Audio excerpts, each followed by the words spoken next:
Hi hello नमस्ते. मी मनीषा पुन्हा एकदा आपल्या नवीन ब्लॉगमध्ये तुम्हा सर्वांचं स्वागत करते. तर आज मी तुम्हाला हटीव भाजीची रेसिपी शेअर करणार आहे तुमच्यासोबत. त्यासाठी लागणारे साहित्य घेतले मी इकडे हिरवी मिरची, लसूण आणि थोडेसे शेंगदाणे बारीक करून घेतले.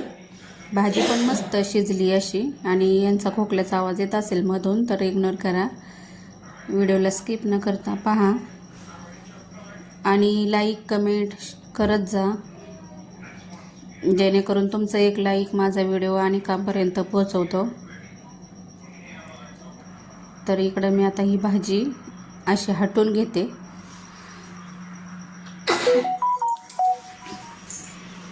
आणि ह्या भाजीमध्ये मी थोडेसे चिमूटभर बाजरीचं पीठ पण टाकणार आहे. तर चला आता ही थोडी अशी बारीक करून घेते, मी चमच्यानेच घेते. तर आता याच्यात थोडंसं पीठ टाकून घेते बाजरीचं.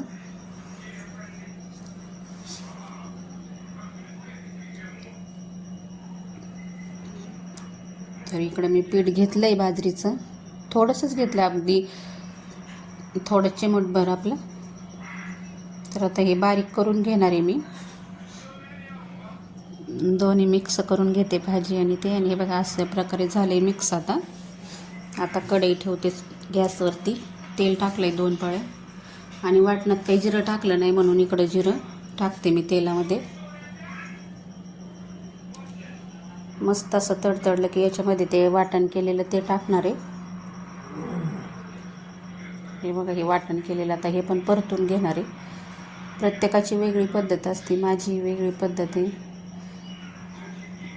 ज्याला जसं जमती भाजी बनवायला त्या प्रकारे ते बनवतात. तर इकडं आता ही हलवून घेते मी बारीक, म्हणजे चांगलं लालसर होईपर्यंत. आणि ह्या भाजीमध्ये चवीनुसार मीठ टाकते.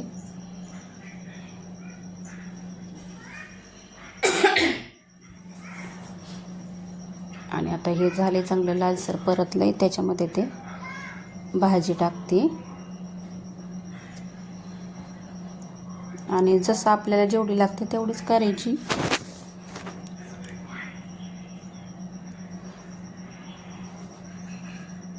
तर आता हे हलवून घेते मी, भाजी टाकली मस्त अशी.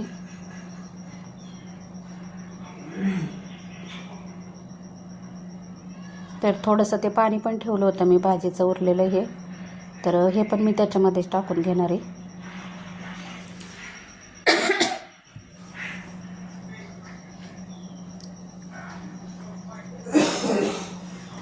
थोडंच टाकलं आहे, थोडीच भाजी बनवायची होती आम्हाला. ह्यांना पण खूप खोकला लागला आहे, आवाज येत असेल तुम्हाला. तर चला आता मी चालले कपडे धुवायला. झाली माझी भाजी बनवून. तर आता चला कपडे धुवून घेते.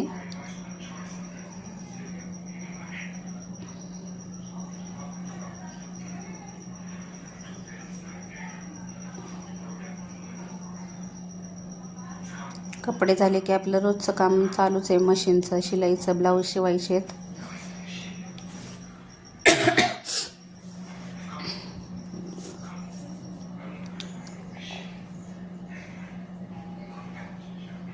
तर इकडं पुढेच धुते मी कपडे, कधी पाठीमागं कधी पुढे धुत असते. तर झाले इकडं कपडे माझे धुवून. तर चला आता मी तुम्हाला आपले थोडेसे मी मिरच्या वगैरे लावलेत पाठीमागं ते दाखवते. इकडं बघा सगळं स्वच्छ करून घेतलं अंगण. कोणच नाही आहे आमच्या पुढं गल्लीमध्ये, बघू शकता. फुलं मस्त अशा आलेली आहे. तर बघा इकडं मी अशा मिरच्या लावून घेतलेत. एका जागेवरच खूप साऱ्या मिरच्या झाल्या होत्या ना, मग त्याच्यामुळं त्या उपटल्या मी आणि अशा बाजूबाजूला लावून दिलेत. बघा फुलं पण किती छान मस्त उमललेत. हे बघा इकडं अशा ह्या मिरच्या लावून दिलेत, बरेच लावलेत मी, सगळीकडे लावलेत. तिकडं कांदे पण चांगले. आणि ह्या गवारीला पण आहे ना शेंगा आलेत, तुम्हाला दाखवते मी. बघू शकता इकडे किती मस्त अशा शेंगा आल्यात. खूप छोटं झाड आहे पण तरीसुद्धा त्याला शेंगा आल्यात गवारीच्या, बघू शकता. खूप छान. तर चला माझा हा व्हिडिओ तुम्हाला कसा वाटला कमेंट करून नक्की सांगा. आवडला लाईक करा, शेअर करा, व्हिडिओला सबस्क्राईब करा. तर परत भेटू अशाच एका नवीन व्हिडिओसोबत. तोपर्यंत सर्वांना बाय. वांग्याची झाडं पण खूप अशी मस्त आलेली आहेत, बघू शकता. आणि इकडं पण मिरच्या लावून घेतल्या मी. तर आणखीन काही तुम्हाला माझ्याकडून वेगळं बघायला आवडेल ते पण सांगा. टोमॅटोला पण छान फुलं आली आहेत. हे बघू शकता किती खूप छान असे फुलं पण आलेली आहेत. तर चला सर्वांना बाय.